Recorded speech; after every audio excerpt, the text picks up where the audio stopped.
Warning: this video contains spoilers. Darlings, this is the review of Alien Earth, Season 1, Episode 5, titled, In Space, No One. Context: while the show started strong, audience ratings eventually went down a bit but still maintains an above-average and higher score, so in general is favorably viewed. As for reviewers, it still maintains a 95% score on Rotten Tomatoes. With that said, there's quite a number of reviewers and audience that considers the series not very good so far, or at least see plenty of flaws in it.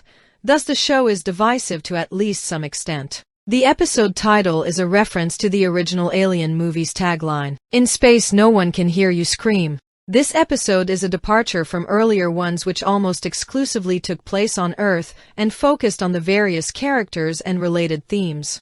While this one also focuses on the characters and associated themes, they differ greatly from the ones on Earth. It is much closer to the original movie as it takes place on the deep space research vessel operated by Weyland-Yutani, hence the episode title. Now we can learn the actual details of the glimpses shown in the intro of the first episode. What happened to the spaceship and its crew? Expectations. Based on prior episodes, I went in with low expectations. Pros. Cinematography, set design and atmosphere are great as it is basically a replica of the original movie, and in these regards it closely resembles it. The actors also do a good job bringing the characters to life. Generally, the drama between the crew and their relation to the corporation is interesting and good world building, especially the questions regarding the long span of such missions and how what a person leaves behind is gone for good. This brings up questions regarding the philosophical and social aspects of such missions. Good subjects to think about and discuss. Kinda similar to what submariners and people on long military and civilian deployments have to face, albeit this case decades in scope. Morrow is the highlight of this episode. His character and backstory as well as the actor's performance are very compelling. Cons.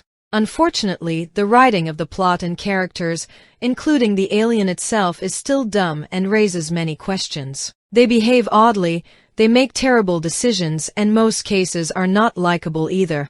The logical flaws when it comes to the inept safety precautions regarding the alien creatures and security measures safeguarding against sabotage and unauthorized access are ridiculous. This is just multiplied by the fact how irresponsible the science officer acts or how security in the sealed environment of a spacecraft can be easily circumvented. Maybe because otherwise there would be no story, but I'm confident that with more clever writing believable and thus satisfactory solutions could be found. The saboteur was personally bribed by the CEO of one of the 5 megacorps instead of through an underling, so he could use plausible deniability if found out. Speaking of dumb, Weyland-Yutani employs low IQ, incompetent and psychotic people as crew, sometimes one person expressing several of these traits. What happened to the practice of frequent and detailed evaluation of personnel sent on a long-lasting space mission? The B-roll intro and some transition scenes still feel too fast-paced, and as a result lacking the intended effect, the mysterious and horrifying atmosphere they should induce. They still feel like a presentation reel. The real annoying thing with this is it could have easily been made better if they slowed down a bit, even if that would increase the runtime by a few minutes, which nobody would be bothered by. So most of the slow-paced parts are faster than they should be. This also somewhat applies to the rest of the footage as well to varying extent.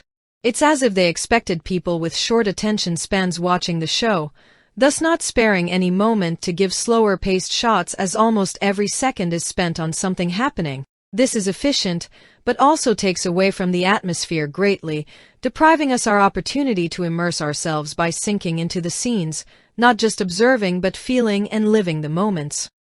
The chase scene at the end is particularly ludicrous, of which I have a related video comparing it with the little girl Leia chase scene in the Kenobi series, a very fitting comparison with great comedic value. You can find the link in the description. While the propeller head elite guards of Weyland-Yutani are just in the background, they are still too noticeable, thus take you out of the moment, thinking how do these soldiers even go through a door or fight in close quarters while wearing these ceremonial helmets? Then the rotten cherry on top is the return of completely unfitting contemporary heavy metal or hard rock music. Such a bad choice for the track during the closing scene and credits, which even if you had a somewhat okay experience, mercilessly ruins the tone, vibe and immersion in this final moment.